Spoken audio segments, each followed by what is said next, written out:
बिस्मिल्लाहिर्रहमानिर्रहीम। अस्सलाम वालेकुम। पाक गैरिसन कॉलेज ननकाना साहब के प्लेटफॉर्म से मैं हूँ मुज़म्मिल हुसैन। हम आज की इस वीडियो के अंदर आपने जो ऑलरेडी हमने चैप्टर डिस्कस किया हुआ है उसका रिव्यू देखेंगे। और वो जो चैप्टर है मेरा बेटा, वो चैप्टर है चैप्टर नंबर 2 फिज़िक्स का, जिसका नाम है वेक्टर्स एंड इक्विलिब्रियम। स्टूडेंट्स, जो डिस्कशन है वो है वेक्टर्स के ऊपर, इस चैप्टर के ऊपर मेजर डिस्कशन। लेकिन ना मैं वेक्टर्स पे जाने से पहले थोड़ी सी तमहीद बांधना चाहता हूँ कि ये क्या है, मतलब कि इनकी बेसिक्स वेक्टर्स की पढ़ने से पहले इसका जो मतलब कि ये किसके साथ लिंक है या ये किससे ड्राइव होता है, एक्सप्लेनेशन क्या है, उस पर हम आने लगे हैं। आपकी पूरी फिजिक्स के अंदर जब तक भी ज़िंदगी में आपका फिजिक्स से पाला पड़ेगा, जो डिस्कशन है ना बेटे, वो डिस्कशन है इस फिजिक्स के अंदर मेजरमेंट्स की, पैमाइश की। ठीक है, मेजरमेंट्स की है, पैमाइश की है।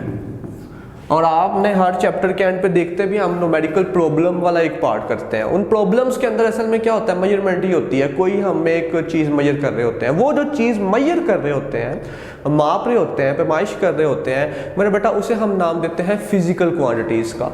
तो जो मेजरमेंट आप करते हैं असल में वो मेजरमेंट आप करते हैं फिजिकल क्वांटिटीज़ की, कि वो क्वांटिटीज़ जिन्हें हम मेजर कर रहे हैं या जो मेजर की जा सकती हैं या जो फिजिक्स के लॉज को डिफाइन करती हैं, उन्हें हम फिजिकल क्वांटिटीज़ कहते हैं। स्टूडेंट्स, ये जो फिजिकल क्वांटिटीज़ हैं इनकी टाइप्स हैं दो। The first one is known as scalars and the second one is known as vectors.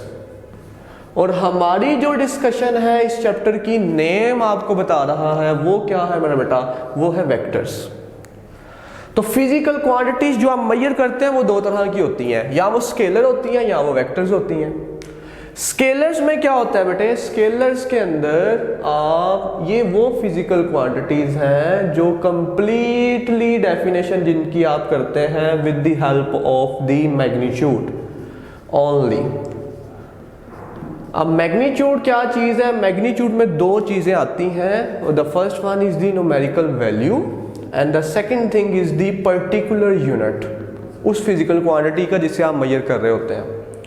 तो मिसाल के तौर पे स्केलर्स की एग्जांपल में आपके पास क्या क्या आ जाता है, स्केलर की एग्जांपल में आपके पास मैस आ जाता है, टाइम आ जाता है, डिस्टेंस आ जाता है, स्पीड आ जाती है, वर्क आ जाता है, पावर आ जाता है, एट्सेट्रा। इसी तरह से इसकी बहुत सारी एग्जांपल्स हैं स्केलर्स की। ऑन दी अदर हैंड, जो हमारा मुद्दा है वेक्टर्स का इस चैप्टर में, जो वेक्टर्स की डिस्कशन है, ये वाला पार्ट दूसरा, फिजिकल क्वांटिटीज की दूसरी टाइप वेक्टर्स, ये मेरा बेटा जो कंप्लीटली आप डिफाइन करते हैं that is with the help of the magnitude and particular direction. एक चीज का इजाफा हो गया यहाँ पे, दैट इज द डायरेक्शन। इसका मतलब मैग्नीट्यूड में फिर से वही दो चीजें, the first one is value and the second is the particular unit, और तीसरी चीज अब आ गई डायरेक्शन। फॉर एग्जांपल सर, मिसाल के तौर पे आप कहते हैं 5 न्यूटन टूवर्ड्स ईस्ट, के फोर्स जो है वो 5 न्यूटन है ईस्ट की तरफ। बेटा ये जो 5 है ये वैल्यू है न्यूमेरिकल, ये जो न्यूटन है ये फोर्स के यूनिट्स हैं, और ये जो टूवर्ड ईस्ट है ये क्या चीज़ है, ये डायरेक्शन है। तो हम जो डिस्कशन शुरू करने वाले हैं वो बेटे है वेक्टर्स के ऊपर, जिसमें किस चीज़ का कॉन्सेप्ट आता है, ऐसी क्वांटिटीज जिसमें डायरेक्शन शामिल होती है। तो जो डायरेक्शन वाली एडिशन है, डायरेक्शन जिनमें शामिल हो, उन फिजिकल क्वांटिटीज को हम क्या नाम देते हैं, वेक्टर्स का नाम देते हैं। तो ये डेफिनेशन है वेक्टर्स की। और वेक्टर्स असल में क्या है, फिजिकल क्वांटिटीज़ कुछ होती हैं ख़ास जिनके पास डायरेक्शन होती है। उन फिजिकल क्वांटिटीज़ को हम क्या कहते हैं, वेक्टर क्वांटिटीज़, या हम सिंपली कह देते होते हैं वेक्टर्स, या सिंपली क्या कह देते हैं बेटे, वेक्टर्स कह देते हैं। अब वेक्टर की डेफिनेशन के बाद जो नेक्स्ट डिस्कशन है वो ये कि हमें कैसे पता लगेगा वेक्टर लिखते हुए या देख के कि इसकी रिप्रेजेंटेशन क्या है, कि हम उसे रिप्रेजेंटेशन से ही अंदाज़ा लगा लें कि ये वेक्टर है। एग्जाम्पल वैसे मैंने एक कोट की है, फोर्स की इसके अलावा भी बहुत सारी हैं, वेलोसिटी है, डिस्प्लेसमेंट है, एक्सेलरेशन है, टॉर्क है, एंगुलर मोमेंटम है, एक्सेट्रा। सो स्टूडेंट्स, अब वेक्टर्स की जो रिप्रेजेंटेशन है, आप रिप्रेजेंट कैसे करते हैं, रिप्रेजेंटेशन क्या है वेक्टर की? तो वेक्टर की रिप्रेजेंटेशन दो तरह से होती है। एक को हम नाम देते हैं सिंबॉलिक रिप्रेजेंटेशन, और जो सेकंड है उसे हम नाम देते हैं ग्राफिकल रिप्रेजेंटेशन। सिंबॉलिक रिप्रेजेंटेशन में क्या होता है, आप क्या करते हैं, या तो एक कैपिटल लेटर लिख के उसे बोल्ड करते हैं, ठीक है, ये देखें जैसे ये हमने किया है, ये बोल्ड। तो आपकी जो बुक्स में रिप्रेजेंटेशन है ना, जो बुक में लिखा हुआ है वो बोल्ड लिखा हुआ है, लेकिन हम राइटिंग में क्या करते हैं, पढ़ाते हुए और पढ़ते हुए हम कैपिटल लेटर लिख के उसके ऊपर मेरा बेटा क्या लगा देते हैं, एक एरो लगा देते हैं। ये एरो शो कर रहा है कि ये वेक्टर है, मतलब डायरेक्शन के लिए। या हम क्या करते हैं, हाई लेवल पे एक लेटर लिख के उसके नीचे बार लगा देते हैं। तो ये रिप्रेजेंटेशन कौन से वाली है, ये सिंबॉलिक रिप्रेजेंटेशन है। अब ग्राफिकल रिप्रेजेंटेशन की तरफ आए। ग्राफिकल, सिंबॉलिक सिंबल नाम से जाहिर है, ग्राफिकल ग्राफ नाम से जाहिर है। तो ग्राफिकल रिप्रेजेंटेशन में क्या होता है, आप एक लाइन ड्रॉ करते हैं और उस लाइन के एक एंड पे क्या करते हैं, आप एक एरो लगा देते हैं। अच्छा, ये जो लाइन की लेंथ है सर, ये उसकी क्या रिप्रेजेंट करती है, ये रिप्रेजेंट करती है मैग्नीट्यूड को। देखिए अभी हमने कहा कि वेक्टर में कितनी बातें हैं, दो, मैग्नीट्यूड और डायरेक्शन। तो ग्राफ में जो लेंथ होती है लाइन की वो मैग्नीट्यूड बताती है, और ये जो एरो होता है ये किसे रिप्रेजेंट करता है, ये डायरेक्शन को रिप्रेजेंट करता है। ये किसे रिप्रेजेंट करता है बेटे, ये डायरेक्शन को रिप्रेजेंट करता है। अब वेक्टर्स क्या है, रिप्रेजेंटेशन कौन से वाली है, सिंबॉलिक ग्राफिकल। अब सवाल ये पैदा हुआ, सर हम ग्राफ किस में बनाते हैं या ग्राफिकली हम कैसे ड्रॉ करते हैं? तो मेरा बेटा इस सवाल के जवाब के लिए जो नेक्स्ट हमारी टर्म है कि ग्राफिकल रिप्रेजेंटेशन कहाँ पे करते हैं, तो that is the rectangular coordinate system. Rectangular coordinates system. अच्छा, नाम पे पहले फोकस रखा करें। मैं जैसा कि अक्सर कहा करता हूँ क्लास में भी कि आप ना चीज़ का नाम गौर से पढ़ा करें, वो कुछ ना कुछ आपको इन्फो दे रहा होता है कि इसके अंदर क्या है। अब ये एक सिस्टम है, ठीक है, इसमें मतलब कि कुछ काफ़ी चीज़ें मौजूद होंगी, वो कौन से वाले भी बताते हैं। और दूसरा है कोऑर्डिनेट्स। कोऑर्डिनेट्स से क्या मुराद है उसके ऊपर भी मैं अभी आता हूँ। ये जो चीज़ है रेक्टेंगुलर, जो स्टार्ट में वर्ड हमने लिखा है, इस रेक्टेंगुलर का मतलब होता है परपेंडिकुलर। परपेंडिकुलर का मतलब बेटे एंगल कितना होता है, 90 डिग्री, ठीक है। और इसे हम बच्चा क्या कहते हैं, इसे हम राइट एंगल बी कहते हैं, ठीक है। तो ये रेक्टेंगुलर तो मतलब समझ आ गया। What is meant by coordinates here, sir coordinates का क्या मतलब है? अच्छा, तो हम कोऑर्डिनेट्स पे अभी आते हैं। अब ये रेक्टेंगुलर क्या चीज परपेंडिकुलर है? सर सिस्टम के अंदर अभी आपने बोला बहुत सारी चीजें शामिल हैं। अच्छा, तो सर वो कौन से वाली चीजें हैं, उसके ऊपर हम आते हैं। तो अभी जो डिस्कशन है वो ये कि आप दो लाइंस लें और उन दो लाइंस को आप क्या करें, एक दूसरे के ऊपर ऐसे उनको इंटरसेक्ट करवाएं। जो ये हॉरिजॉन्टल लाइन है, हॉरिजॉन्टल लाइन, इस हॉरिजॉन्टल लाइन को हम कहते हैं एक्स एक्सिस, और ये जो वर्टिकल लाइन है ये वाली, ये इसको हम नाम देते हैं वाई एक्सिस। वर्टिकल को क्या नाम देते हैं, वाई एक्सिस। ये हमने एक्सिस सेट कर दिया, मतलब स्केल जैसे सेट करते हैं। ये एक्सिस मतलब एक्स के लॉन्ग, हॉरिजॉन्टल के लॉन्ग 1 2 3 वैल्यूज। और ये जो होता है जहां पे ये इंटरसेक्ट कर रहे होते हैं, common point, this one is known as origin. इसे हम बेटे क्या नाम देते हैं, ओरिजिन का नाम। ओरिजिन से मुराद ये स्टार्टिंग पॉइंट है, रेफरेंस पॉइंट है, मतलब कि जीरो है। एक्स भी जीरो है यहाँ पे और वाई भी जीरो है, दोनों का सेम पॉइंट है ना, कॉमन पॉइंट है जहां पे इंटरसेक्ट कर रहे हैं, पॉइंट ऑफ इंटरसेक्शन। इस सिस्टम को हम रेक्टेंगुलर इसीलिए बोल रहे हैं कि ये आपको नजर आ रहा है कि ये दो लाइंस एक दूसरे के क्या है, परपेंडिकुलर है। तो that's why we are saying rectangular system.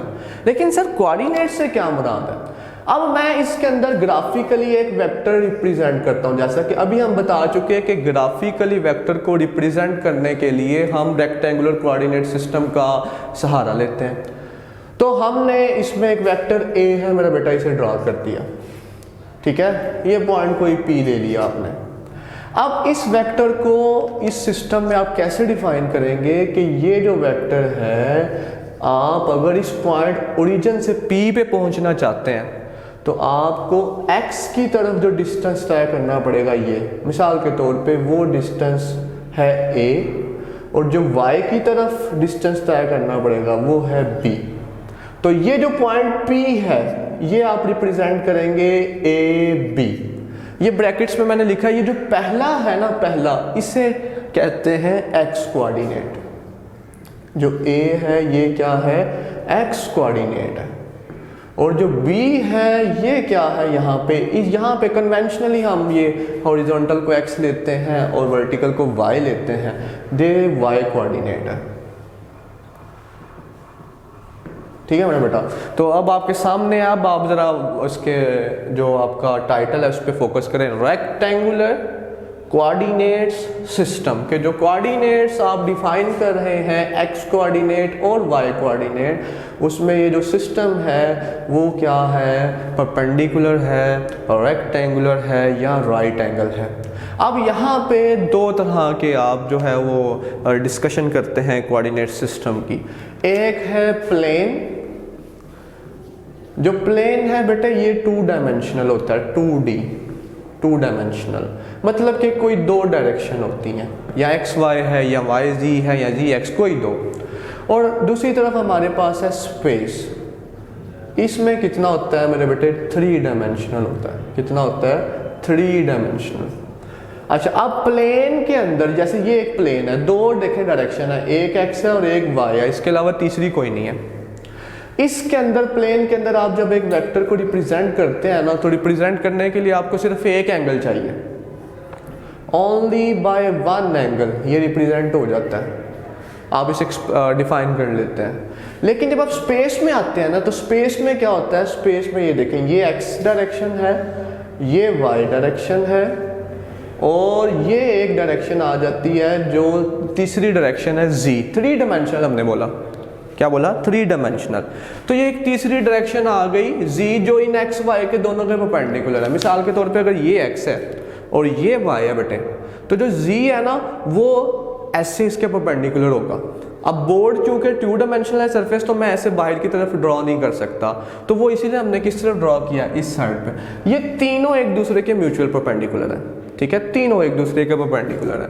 तो यहाँ पे स्पेस के अंदर अगर आप एक वेक्टर को रिप्रेजेंट करते हैं, तो अब की बार जो एंगल टोटल है, ये एमसीक्यूज टाइप बातें हैं जो मैं आपको बता रहा हूँ, ये जो मैं बातें बता रहा हूँ एमसीक्यूज टाइप बातें हैं। स्पेस के अंदर एक वेक्टर को आप जो रिप्रेजेंट करते हैं उसके लिए 3 एंगल्स चाहिए होते हैं।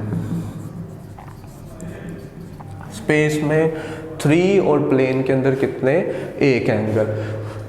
प्लेन के अंदर 2 coordinates A B, A X के लॉन्ग, बी वाई के लॉन्ग। स्पेस के अंदर A B C, A X के लॉन्ग, बी वाई के लॉन्ग, और जो सी है वो जी के लॉन्ग। ठीक है मेरा बेटा। तो ये डिस्कशन किसकी थी, रेक्टेंगुलर कोऑर्डिनेट सिस्टम की। ये डिस्कशन किसकी थी, रेक्टेंगुलर कोऑर्डिनेट सिस्टम। अच्छा, अब इससे आगे बात बढ़ाते हैं। इससे आगे जो है वो है वेक्टर्स एडिशन। अब हमने अभी तक ये सीख लिया वेक्टर क्या है, रिप्रेजेंटेशन कौन कौन से वाली है, ग्राफिकल रिप्रेजेंटेशन को किस सिस्टम के अंदर हम रिप्रेजेंट करते हैं। अच्छा, अब वेक्टर्स एडिशन, 2 या 2 से ज़्यादा वेक्टर्स को ऐड कैसे करते हैं। तो स्टूडेंट्स 2 या 2 से ज़्यादा वेक्टर्स को ऐड करने के लिए हम एक रूल इस्तेमाल करते हैं। उस रूल को हम नाम देते हैं राइट हैंड रूल। उस रूल को हम क्या नाम देते हैं, right hand rule. Right hand rule नाम देते हैं। नो, वेक्टर एडिशन में थोड़ा थोड़ा आपको ये जहन में रखना है अपने कि हमने, क्योंकि आपने पढ़ा हुआ है तो थोड़ा थोड़ा ऐसे गलत करके तो आपने देखना है कि हाँ जी सर, क्योंकि अभी तो ये वीडियो की फॉर्म में आपके पास आ रही है, तो फिर देखना है कि वेक्टर एडिशंस के लिए हम कौन से वाला रूल यूज़ करते हैं। हम रूल यूज़ करते हैं हेड टू टेल। राइट कहाँ पे करते हैं वो भी अभी आएगा। कौन सा वाला रूल यूज़ करते हैं? Head to tail rule. ठीक है बेटा, ये हेड जो एरो वाला हिस्सा और टेल जो दूसरा वाला जहाँ पे एरो नहीं है। अब ये हेड टू टेल रूल क्या कहता है, तवज्जो से देखिएगा। ये मेरा बेटा एक वेक्टर ए है। हेड टू टेल रूल कहता है आप इस पहला वेक्टर जो ए है इसके हेड के साथ सेकंड वेक्टर बी की क्या करें? टेल मिला लें। Head to tail. और कहता है जो रिजल्टेंट वेक्टर है वो पहले वेक्टर की टेल से दूसरे वेक्टर का क्या होगा? Head. This is the resultant value vector, sorry. Resultant vector की डेफिनेशन क्या है कि ये दोनों मिलके, मतलब कि इन दोनों का जो इफेक्ट है वो आप ऐड करेंगे तो वो इफेक्ट किसके बराबर है? रिजल्टेंट के इफेक्ट के बराबर है। जैसे आप सिंपल कहते हैं 2 + 3 5 होता है ना? नहीं, ये स्केलर्स में ऐसे होता है सिंपल। ये सिंपल अलजब्राइक जो मेथड है ना ये एडिशन का, वो स्केलर्स में होता है। तो वेक्टर में ये सिंपल नहीं होता। आप क्या करते हैं? इस रूल के अकॉर्डिंग ऐड करते हैं, which is known as head to tail rule. तो ये रिजल्टेंट वेक्टर बेटे आपने निकाल लिया। तो ये आपने किया, दो वेक्टर्स ए और बी को ऐड किस रूल के according? Head to tail rule के अकॉर्डिंग। पहले वेक्टर के हेड से दूसरे का टेल, अगर तीसरा है तो दूसरे के हेड से तीसरे का टेल, और जो रिजल्टेंट है वो पहले की टेल से आखिरी का हेड। अच्छा, अब अगर आप ए जमा बी की बजाय बी जमा ए करते हैं, देखें यहाँ पे आपका पहला वेक्टर ए था, उसके हेड से आपने दूसरे वेक्टर बी की टेल मिला ली। अब आपके पास अगर आप बी जमा ए करने लगे हैं तो आपके पास पहला वेक्टर क्या होगा? बी, जो ये वाला हमने पहले ड्रॉ किया। इसके हेड के साथ आप क्या करें? अब पहले जो दूसरा वेक्टर अब आप ले रहे हैं आपकी बार ए, उसकी टेल मिला दें। और जो रिजल्टेंट है मेरा बेटा वो पहला वेक्टर अब बी की हेड से दूसरे का टेल। तो रिजल्टेंट क्या आया? बी प्लस ए। और आप देखें ए प्लस बी का रिजल्टेंट भी इसी डायरेक्शन में और इतना ही है, और बी प्लस ए का भी रिजल्टेंट इसी डायरेक्शन में और इतना ही है।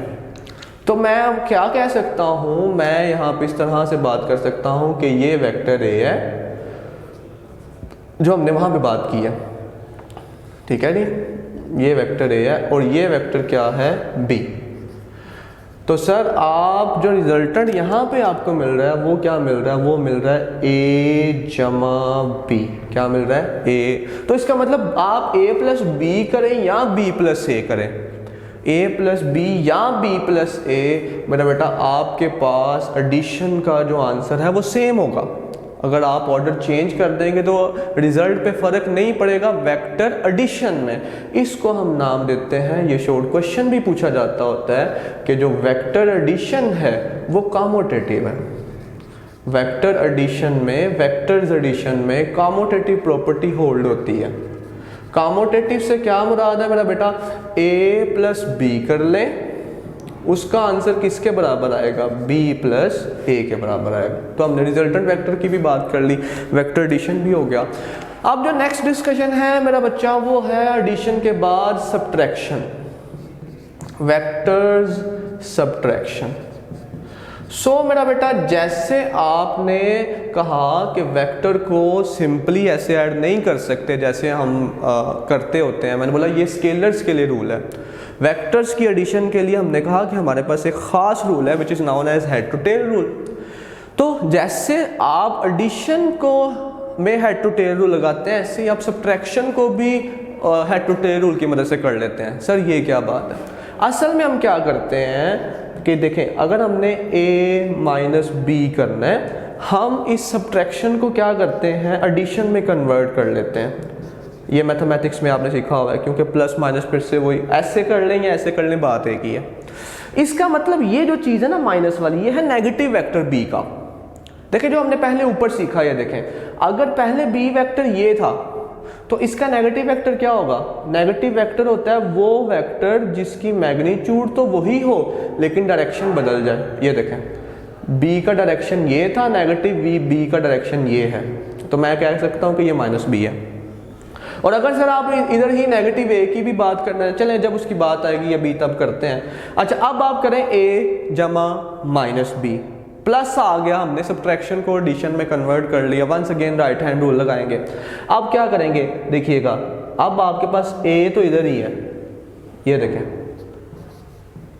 ये a वही है, लेकिन अब की बार आपने क्या लेना है? -b लेना है।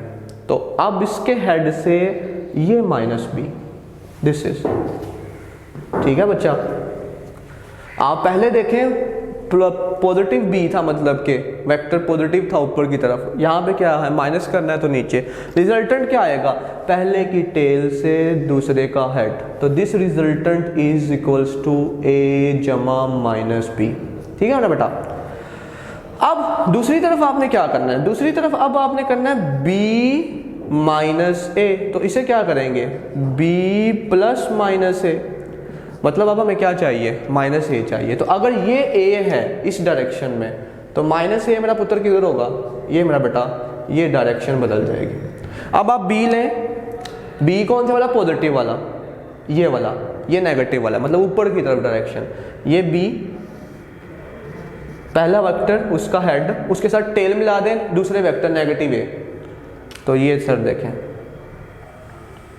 ये नेगेटिव है। अब रिजल्टेंट किधर को होगा? अब रिजल्टेंट होगा पहला b की टेल से a का head, r is equals to b -a। इसका मतलब कि पहले में रिजल्टेंट का डायरेक्शन ये नीचे की तरफ है और दूसरे में रिजल्टेंट का डायरेक्शन ऊपर की तरफ है। हालांकि ऊपर देखें एडिशन के अंदर दोनों आप a जमा b करें या b जमा a करें, रिजल्टेंट किस तरफ था? एक ही था।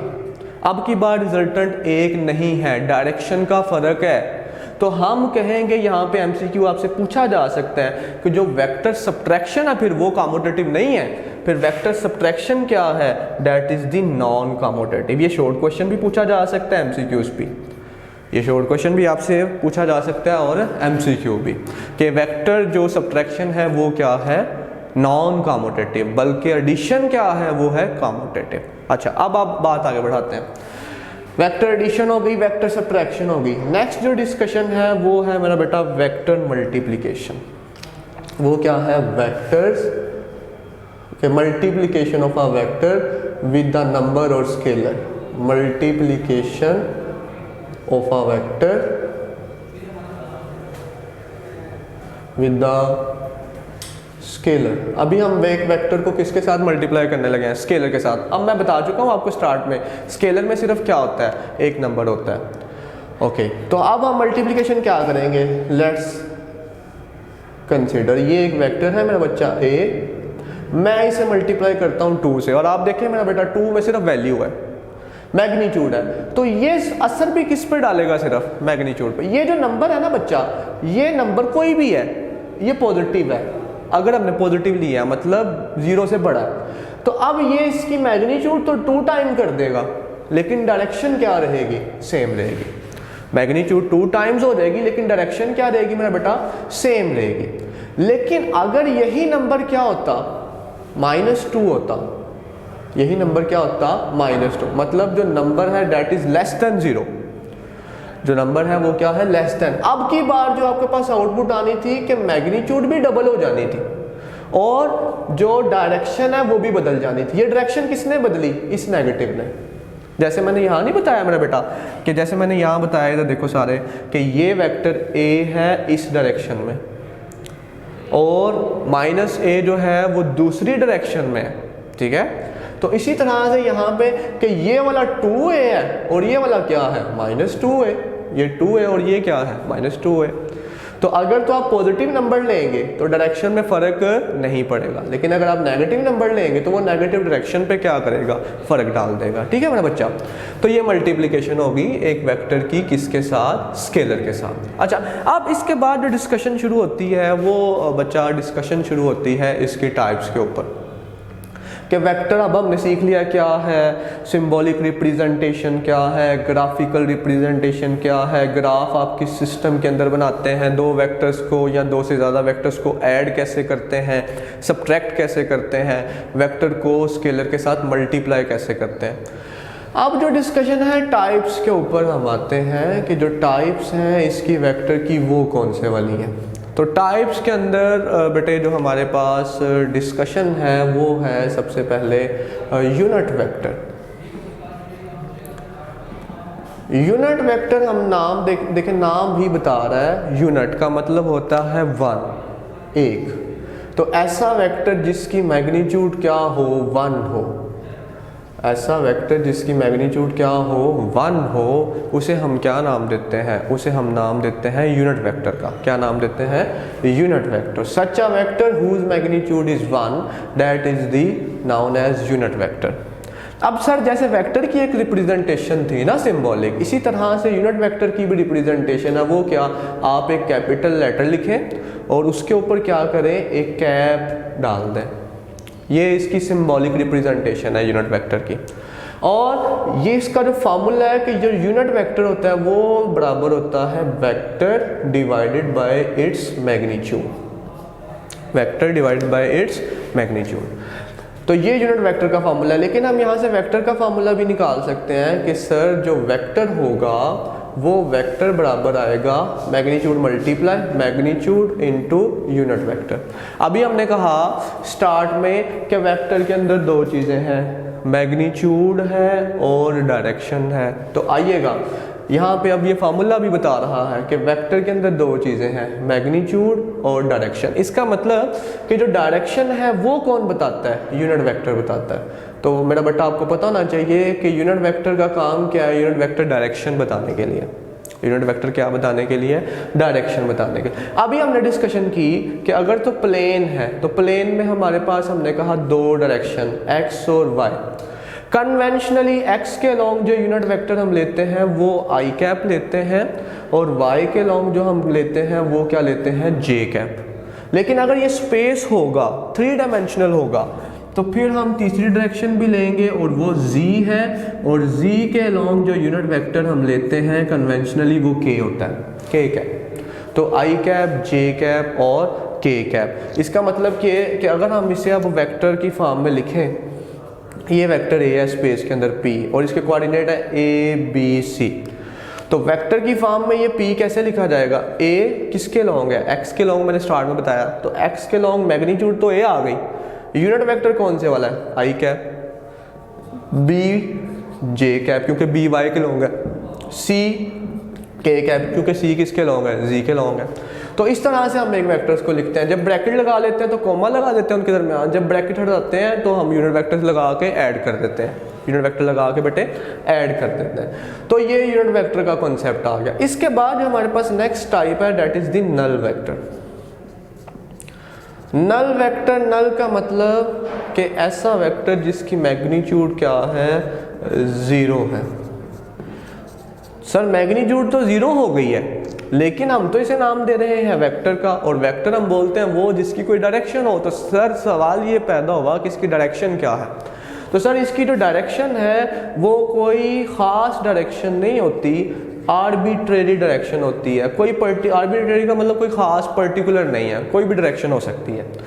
तो ये नल वेक्टर, एक तो डेफिनेशन ये है कि जिसका मैग्नीट्यूड ज़ीरो है। दूसरा ये कि जो नल वेक्टर है वो हमें कब मिलेगा, जब आप एक वेक्टर और उसके नेगेटिव वेक्टर को ऐड करेंगे।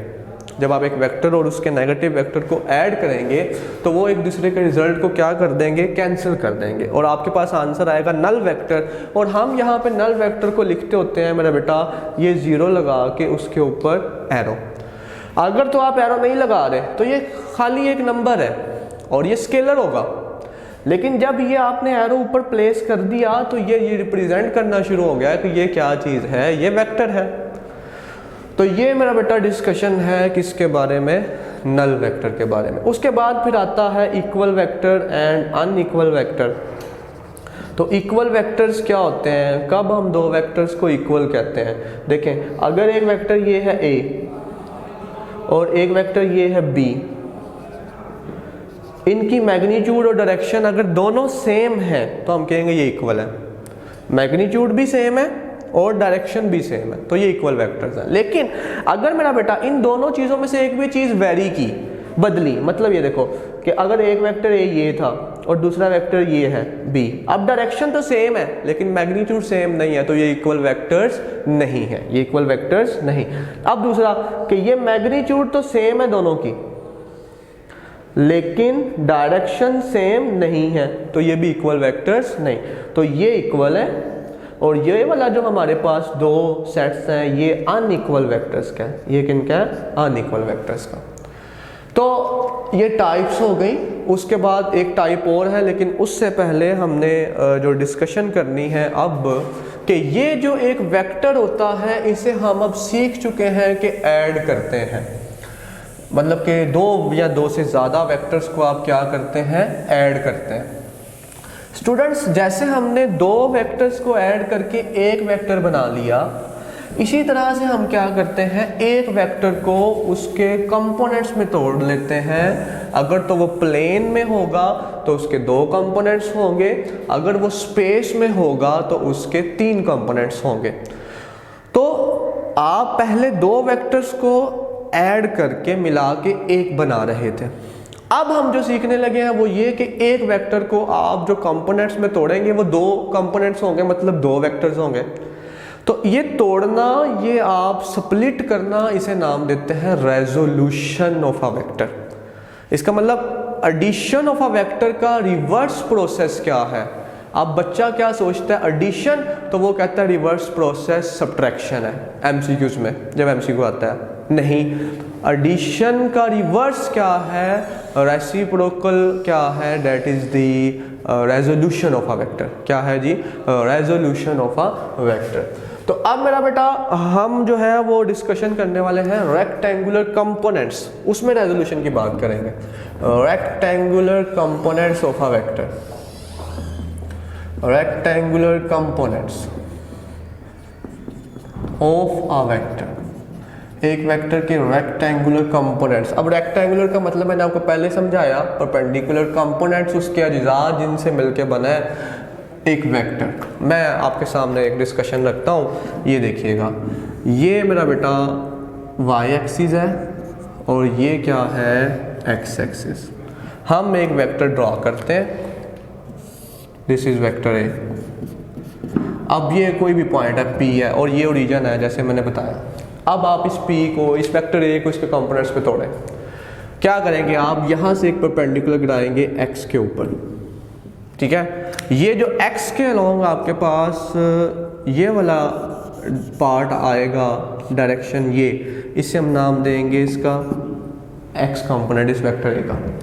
और जो मेरा बेटा ये वाला आपके पास पार्ट है इसे हम क्या नाम देंगे? y component. अगर मेरा बच्चा आप देखो, और ये एंगल थीटा है क्योंकि ये प्लेन में है तो एक ही एंगल से, जैसे मैं पहले बता चुका हूँ, रिप्रेजेंट करने के लिए। अब अगर आप देखें तो हेड टू टेल रूल यहाँ पे भी सेटिस्फाई हो रहा है।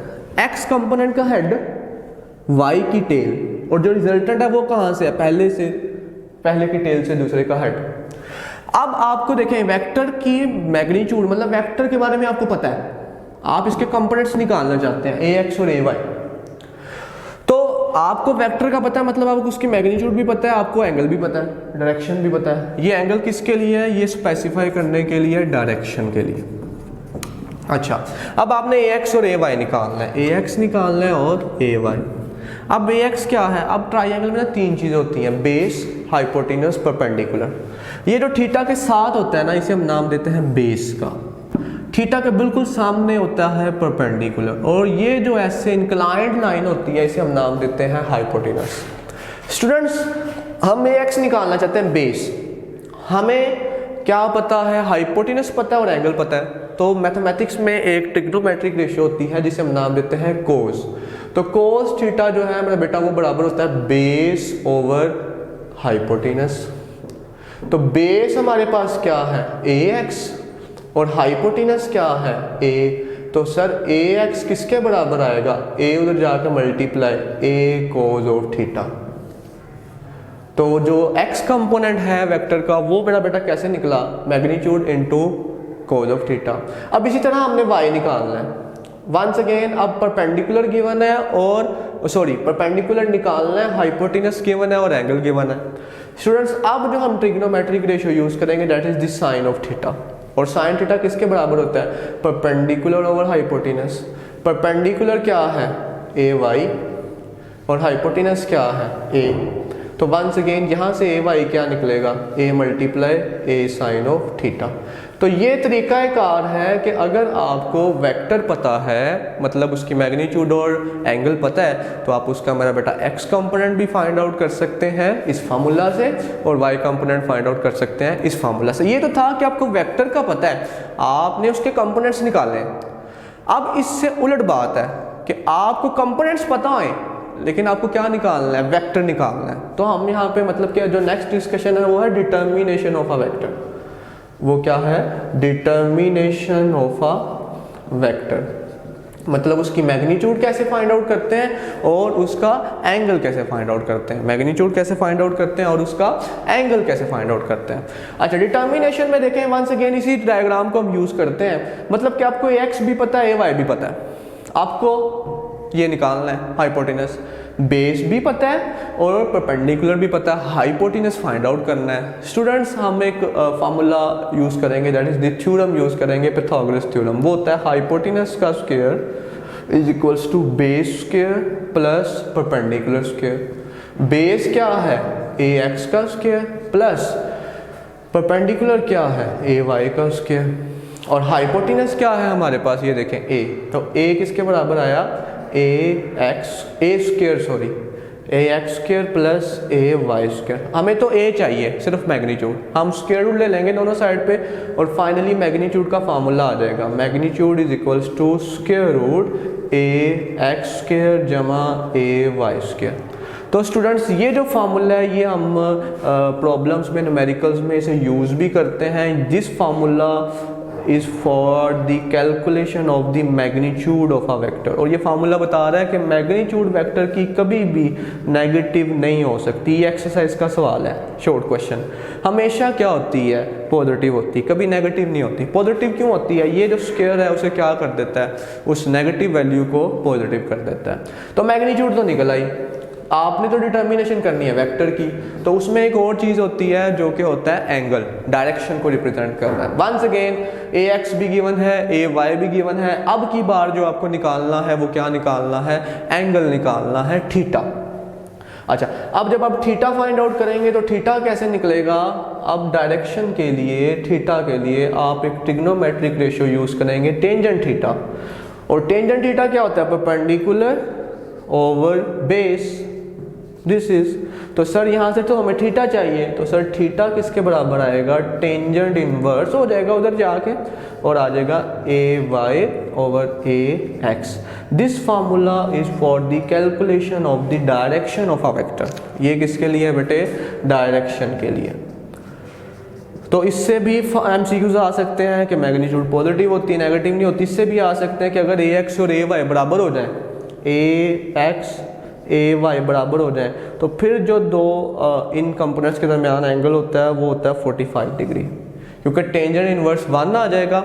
और टेंजेंट इनवर्स 1 क्या होता है मेरे बेटे? वो होता है 45 डिग्री। ये डिटर्मिनेशन ऑफ अ वेक्टर हो गया कि हमने पहले वेक्टर एडिशन सीखा ना, कि दो वेक्टर्स को मिला के एक बनाया। इधर क्या किया?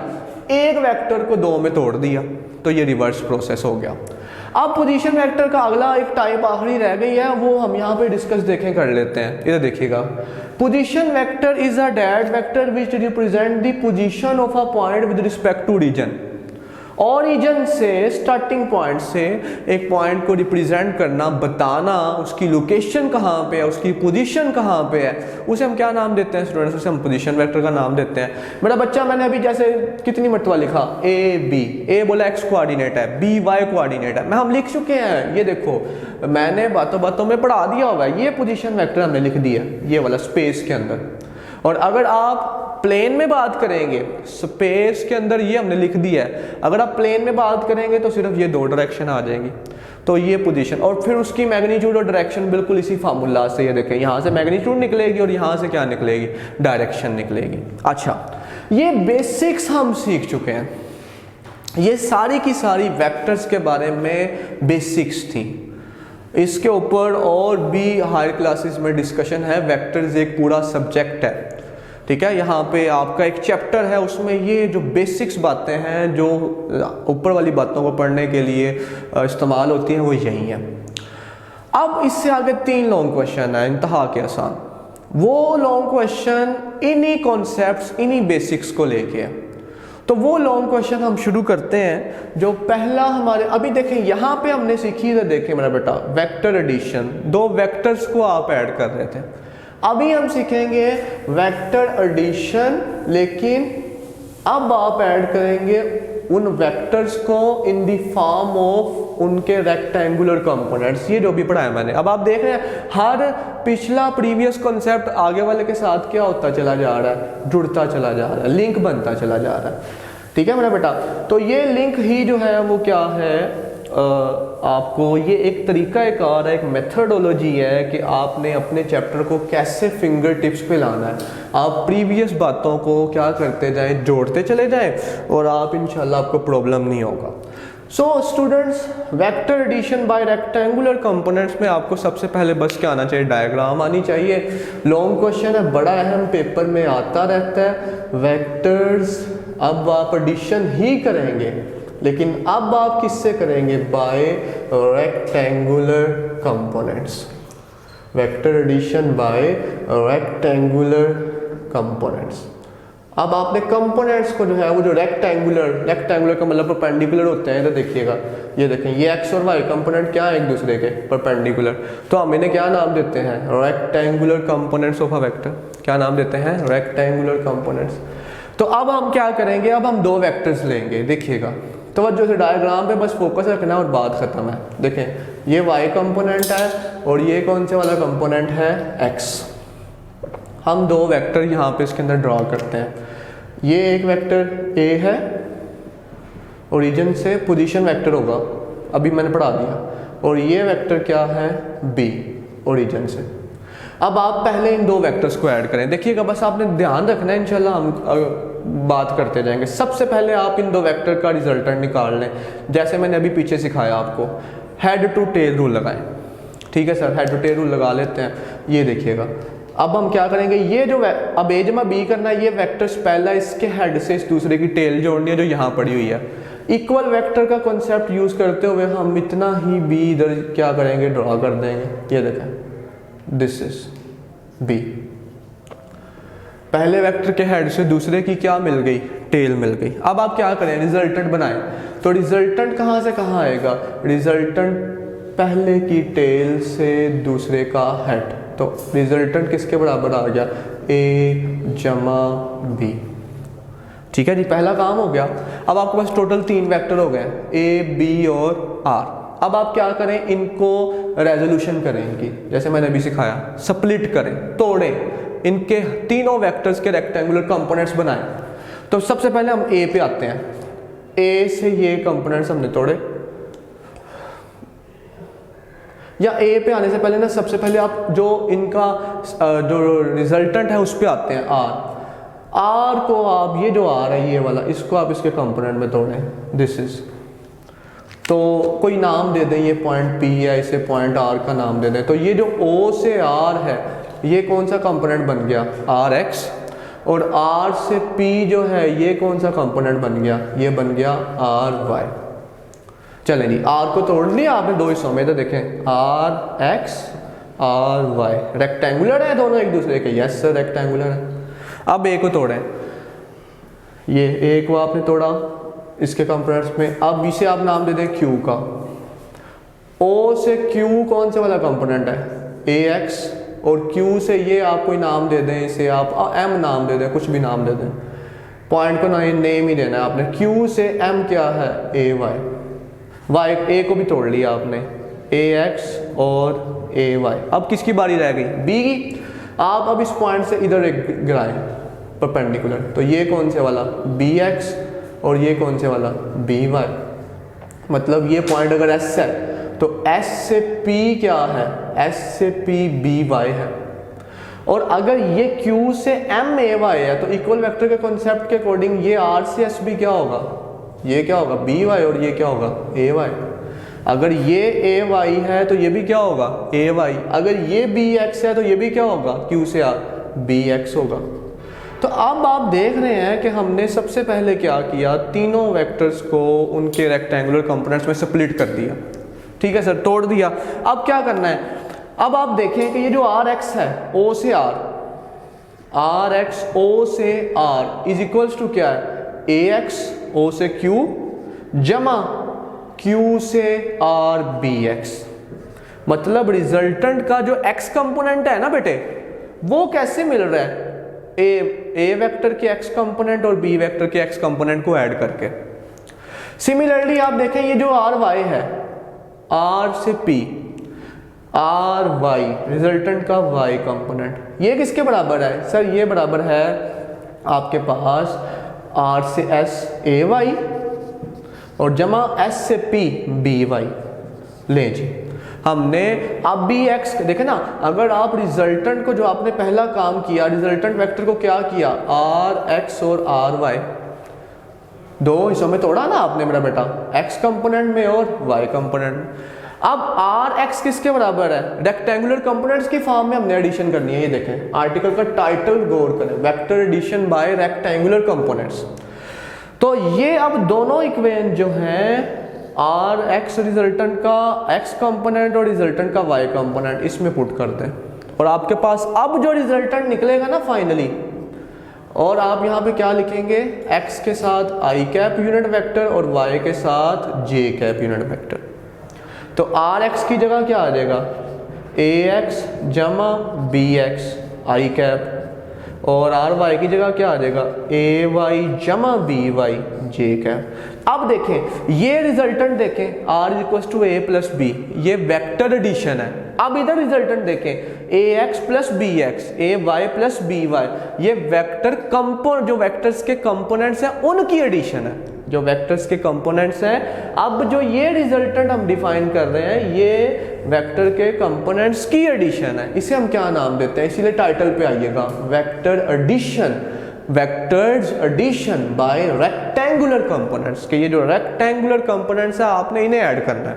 अब यार ये जो रिजल्टेंट आ गया मेरा बच्चा, इस रिजल्टेंट का आप क्या कर सकते हैं, मैग्नीट्यूड भी निकाल सकते हैं इस फार्मूला से कि x कंपोनेंट का स्क्वायर जमा y का स्क्वायर, और डायरेक्शन भी निकाल सकते हैं tan inverse y component over x component. मैं लिख देता हूँ कि जो मैग्नीट्यूड है वो क्या निकलेगी स्क्वायर रूट x कंपोनेंट सारा क्या है ax जमा bx का स्क्वायर और y कंपोनेंट क्या है ay जमा by का स्क्वायर। ये मैग्नीट्यूड निकल आई। अब डायरेक्शन कैसे निकलेगी, theta is equals to tangent inverse ay जमा by ओवर ax जमा bx। ले जी, तो ये डायरेक्शन भी निकल आई। तो आप मैग्नीट्यूड भी निकाल सकते हैं, डायरेक्शन भी निकाल सकते हैं। लास्ट पे जो आप डिस्कशन है कि अगर आप ये क्वाड्रेंट सिस्टम की बात करें, क्वाड्रेंट सिस्टम में क्या है, ये देखें ये फर्स्ट क्वाड्रेंट, ये सेकंड क्वाड्रेंट, ये थर्ड क्वाड्रेंट और ये फोर्थ क्वाड्रेंट। पहले क्वाड्रेंट के अंदर x भी पॉजिटिव y भी पॉजिटिव, दूसरे में x नेगेटिव y पॉजिटिव, तीसरे के अंदर x भी नेगेटिव y भी नेगेटिव, फोर्थ में x पॉजिटिव y नेगेटिव। तो इन कन्वेंशन के अकॉर्डिंग जब आप वेक्टर्स का आपको कोई वेक्टर लिखा मिले, जैसे मैं कहूँ एक वेक्टर ये है 2y minus 3j, x positive है y नेगेटिव है, मैं आपसे पूछूं यार कौन से वाले क्वाड्रेंट में आएगा, x पॉजिटिव y नेगेटिव, आप देखेंगे x पॉजिटिव y, सर ये फोर्थ क्वाड्रेंट में आएगा। वेक्टर कहाँ पे होगा, फोर्थ क्वाड्रेंट में होगा। तो ये डिस्कशन किसकी थी मेरे बेटे, vector addition by rectangular components, बहुत अहम लॉन्ग क्वेश्चन। अब इससे आगे जो डिस्कशन है हमारे पास बेटा वो है दो लॉन्ग क्वेश्चन, उन्हें कंपैरिजन करके हम करना चाहेंगे। तो वो कंपैरिजन ज़रा ध्यान से देखना है आपने, और कंपैरिजन करके फटाफट से वो जो है वो क्या हो जाएंगे, आपको फिंगर टिप्स पे आ जाएंगे। पहले हमने सीखा था कि आपने एक वेक्टर को स्केलर के साथ मल्टीप्लाई किया है। अब आपने क्या करना है, दो वेक्टर्स को मल्टीप्लाई करना है, दो वेक्टर्स को मल्टीप्लाई करना है। तो स्टूडेंट्स अब जो है वो ये दो लॉन्ग क्वेश्चन आपके सामने देखिएगा आने लगे हैं। एक तरफ है स्केलर प्रोडक्ट और दूसरी तरफ है वेक्टर प्रोडक्ट। दिस इज, ठीक है। अब आपने क्या करना है, बस एक छोटा सा कि अगर आप दो वेक्टर्स को मल्टीप्लाई करें, प्रोडक्ट का मतलब मल्टीप्लिकेशन, और आंसर क्या आए आपके पास स्केलर, तो हम कहते हैं ये जो मल्टीप्लिकेशन है, ये जो प्रोडक्ट है, ये कौन से वाला है, स्केलर प्रोडक्ट। और अगर आप दो वेक्टर्स को मल्टीप्लाई करें और आंसर क्या आए आपके पास, वेक्टर, तो आप कहते हैं ये जो प्रोडक्ट है, ये जो मल्टीप्लिकेशन है, ये कौन से वाली है, वेक्टर प्रोडक्ट है। ये स्केलर प्रोडक्ट की जो रिप्रेजेंटेशन है ना दो वेक्टर्स के दरमियान, वो हम लिखते हैं डॉट से, और ए डॉट बी क्या आता है, ए बी कोस थीटा। क्योंकि जवाब स्केलर है, डायरेक्शन का कॉन्सेप्ट नहीं है, सिर्फ और सिर्फ इसमें आपको क्या मिलेगा, मैग्नीट्यूड मिलेगा, सिर्फ और सिर्फ क्या मिलेगा, मैग्नीट्यूड। क्योंकि ये आप डॉट लगा कर रिप्रेजेंट करते हैं, इसीलिए स्केलर प्रोडक्ट का दूसरा नाम है डॉट प्रोडक्ट। दूसरा नाम क्या है, डॉट प्रोडक्ट है। ठीक है स्टूडेंट्स, वेक्टर प्रोडक्ट का फॉर्मूला क्या है, ए क्रॉस बी। देखें ये जो डॉट और क्रॉस है ना, ये पहली ही निगाह में हमें देखते ही पता लग जाता है। डॉट है तो हम बगैर सोचे समझे देख के कह देते हैं इसका जवाब स्केलर आएगा। क्रॉस है तो हम कह देते हैं इसका जवाब क्या आएगा, वेक्टर। ए की मैग्नीट्यूड, बी की magnitude, sine of theta N cap. अब ये जो एन कैप है, ए बी साइन थीटा तो मैग्नीट्यूड के लिए है, ये जो एन कैप है ये किसके लिए है, ये डायरेक्शन के लिए। तो मैग्नीट्यूड भी आ गई और क्या हुआ, डायरेक्शन भी आ गया। तो इधर सिर्फ मैग्नीट्यूड है, इधर मैग्नीट्यूड के साथ डायरेक्शन भी है। इसकी एग्जांपल में आपके पास वर्क है, फोर्स और डिस्प्लेसमेंट का डॉट प्रोडक्ट, पावर है, फोर्स और वेलोसिटी का डॉट प्रोडक्ट। इसकी एग्जांपल में क्या है, टॉर्क, पोजीशन वेक्टर और फोर्स का क्रॉस प्रोडक्ट, ये डॉट प्रोडक्ट और ये क्रॉस प्रोडक्ट। एंगुलर मोमेंटम है, एल से रिप्रेजेंट करते हैं, पोजीशन वेक्टर और लीनियर मोमेंटम का क्रॉस प्रोडक्ट। तो स्टूडेंट्स स्केलर प्रोडक्ट और वेक्टर प्रोडक्ट की डेफिनेशन, रिप्रेजेंटेशन कैसे करते हैं, स्केलर को डॉट से, इसे क्रॉस से, इसीलिए स्केलर को डॉट प्रोडक्ट कहते हैं, वेक्टर को क्या कहते हैं, क्रॉस प्रोडक्ट दूसरा नाम देते हैं। ठीक है, तीसरा नाम भी है इनर आउटर, एनी हाउ आपकी बुक में यही है, स्केलर, डॉट और क्रॉस। ये हो गया इसकी डेफिनेशन और अपना एग्जांपल्स। इसके बाद ये जो डिस्कशन है कि इसकी जो प्रॉपर्टीज हैं दोनों की, स्केलर की भी और वेक्टर की भी, तो जो प्रॉपर्टीज हैं वो क्या है आपके पास, कि जो दो वेक्टर्स हैं उनका जब आप डॉट प्रोडक्ट लेते हैं तो जवाब आपके पास क्या आता है, कम्यूट करता है। आप ए डॉट बी लें या बी डॉट ए लें, आंसर क्या होगा, सेम। इसे हम क्या कहते हैं, कॉम्यूटेटिव प्रॉपर्टी। ये जो पहली प्रॉपर्टी है ये कौन से वाली है, कॉम्यूटेटिव लॉ या प्रॉपर्टी। स्केलर में ये होल्ड करती है, वेक्टर के अंदर ये कॉम्यूटेटिव प्रॉपर्टी होल्ड नहीं करती। वेक्टर प्रोडक्ट के अंदर, स्केलर प्रोडक्ट के अंदर ये प्रॉपर्टी होल्ड करती है, लेकिन जो वेक्टर प्रोडक्ट है वो क्या है, that is the non commutative. वो क्या है बच्चा, नॉन। इनके प्रूफ भी हैं। जो वेक्टर प्रोडक्ट है, यहाँ पे अब हम जो वेक्टर प्रोडक्ट डिफाइन करते हैं ना, डायरेक्शन, वो राइट हैंड रूल है। इधर देखो, स्केलर में तो मसला ही नहीं है। स्केलर में आप क्या कहते हैं, आप कहते हैं ये एक वेक्टर ए है और ये एक वेक्टर बी है और ये दरमियान में थीटा, सिंपल। डॉट प्रोडक्ट ले लें जी, A dot B, B dot A, projection गिरा के वो जो हमने प्रूफ किया हुआ इसका।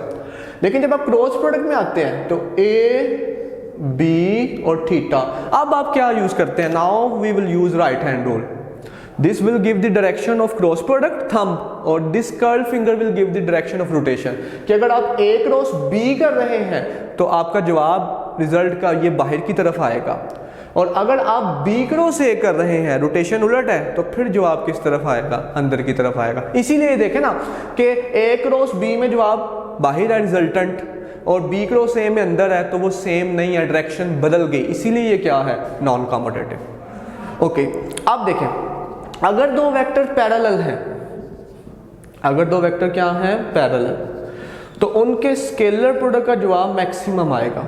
कैसे, A dot B is equals to A B, क्योंकि जब पैरेलल है तो थीटा 0 डिग्री है और कोस 0 1, तो आपके पास ए बी आएगा। लेकिन अगर यही कॉन्सेप्ट हम वेक्टर प्रोडक्ट में देखें पैरेलल का, ए क्रॉस बी, तो मेरा बेटा जवाब मिनिमम आएगा, विच इज नल वेक्टर।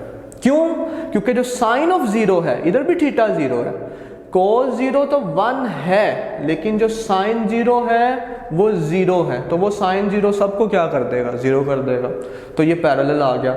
लेकिन अगर आप एंटी पैरेलल की बात करें, इधर भी एंटी पैरेलल और इधर भी एंटी पैरेलल, तो एंटी पैरेलल में थीटा कितना होता है 180, तो डॉट प्रोडक्ट का जवाब तो मैक्सिमम आएगा, लेकिन वो नेगेटिव शो करेगा कि अब क्या हुआ है, ये 180 के एंगल पे है। लेकिन अभी भी जो क्रॉस प्रोडक्ट है इसका जवाब क्या आएगा, नल वेक्टर आएगा।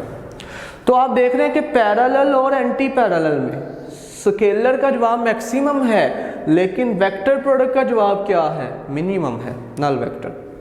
अब जो पैरेलल के बाद डिस्कशन है वो है परपेंडिकुलर की। पैरेलल के बाद डिस्कशन क्या है, बस ये बेटे देखें, इसीलिए मैंने ये डिफरेंशिएट करके किया है कि आपको याद करने में आसानी हो जाए, फिंगर टिप्स पे बात आ जाए। अब बस आखिरी प्रॉपर्टीज़ हैं और फिर टॉर्क है, और जो चैप्टर है आपके ALP के अकॉर्डिंग, जो आपका सिलेबस है उसके अकॉर्डिंग क्या हो गया, फिनिश हो गया इस चैप्टर का। ओके, अब परपेंडिकुलर वाला सीन देख लें कि परपेंडिकुलर में क्या होगा। परपेंडिकुलर वाले सीन में जो आपके पास स्केलर प्रोडक्ट का आंसर है, प्रॉपर्टी A डॉट B, जवाब 0 आएगा। जब भी आपने चेक करना ना कि दो वेक्टर्स परपेंडिकुलर हैं कि नहीं, प्रॉब्लम्स में हमने देखा है, आपने उनका डॉट प्रोडक्ट ले लेना है। अगर उनका डॉट प्रोडक्ट आ जाए 0 तब वो परपेंडिकुलर है, नहीं आए तो इसका मतलब वो परपेंडिकुलर नहीं है। लेकिन अगर यही बात आप क्रॉस प्रोडक्ट के लिए देखें तो क्रॉस प्रोडक्ट में आपके जवाब क्या आएगा, ABN का, क्योंकि जो sin 90 इधर है वो 1 होगा और इधर cos 90 किसके बराबर है, 0, इसीलिए इधर जवाब 0 हो गया और इधर मैक्सिमम हो गया।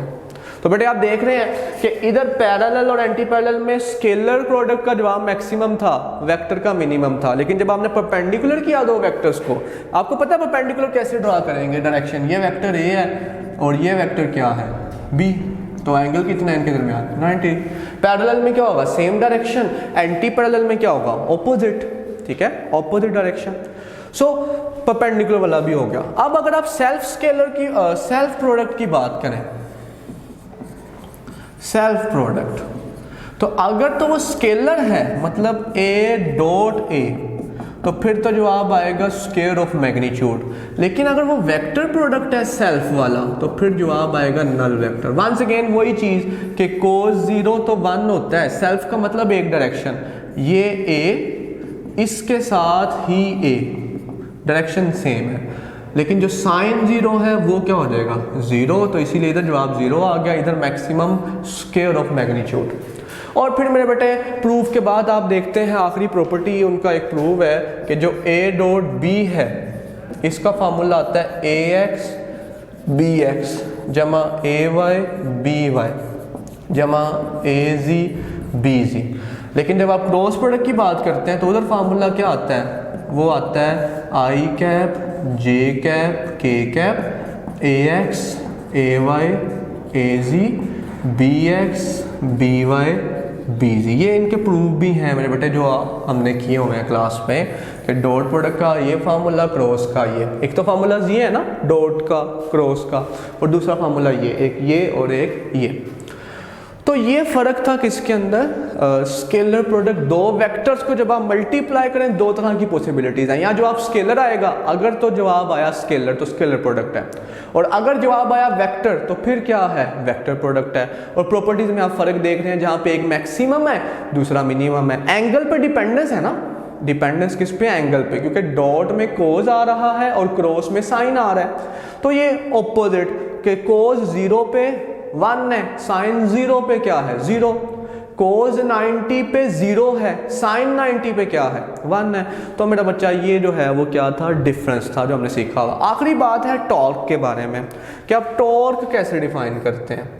टॉर्क, सो स्टूडेंट्स जो टॉर्क है वो आप किसी भी चीज़ में रोटेशन का नाम, टर्न का नाम कहते हैं।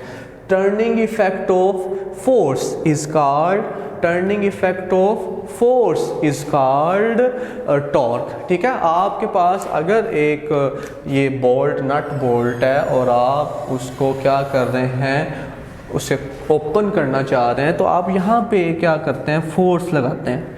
और रोटेशन कहाँ पे हो रही है इस पॉइंट पे, इसे कहते हैं पॉइंट ऑफ रोटेशन, ठीक है। और जहाँ पे आप फोर्स लगा रहे हैं उसे क्या कहते हैं, line of action of force, line of action of